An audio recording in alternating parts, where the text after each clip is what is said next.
नमस्कार, मी गौरी सूर्यवंशी. एस मराठीमध्ये आपलं स्वागत. वळूया आजच्या बातमीकडे.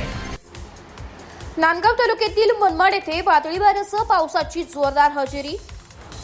मनमाड बस स्थानकासमोर ओमनी गाडीवर झाड व विद्युत तारा पडली. सुदैवाने कुठलीही जीवितहानी नाहीये. मनमाडमध्ये वादळी वाऱ्यासह पावसाने जोरदार हजेरी लावली. येथील मनमाड बस आगारासमोर इंदूर पुणे महामार्गावर प्रवासी वाहतूक करणाऱ्या काळी पिवळी ओमनी गाडीवर झाड आणि विद्युत तारा कोसळल्याने अवजड वाहतूक ठप्प झाली. गेल्या 4 ते 5 दिवसांपासून नांदगाव तालुक्यात वादळी वाऱ्यासह पावसाची जोरदार हजेरी होत असून शेतकऱ्यांसह सामान्य नागरिकांची तारांबळ उडाली आहे. वादळी वारा व पावसामुळे इंदूर पुणे महामार्गावर मनमाड बस स्थानकासमोर झाड व विद्युत तारा पडली असून यात सुदैवाने कुठलीही जीवितहानी झाली नसली तरी मात्र इंदूर पुणे महामार्गावर वाहतूक ठप्प झाली असल्याचं पाहायला मिळत आहे.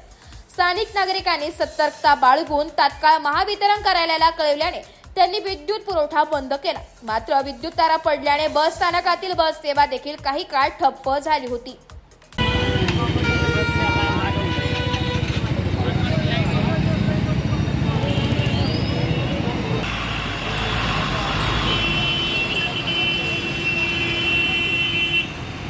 एस मराठी न्यूज साठी प्रतिनिधी विजय बडोदे, मनमाड.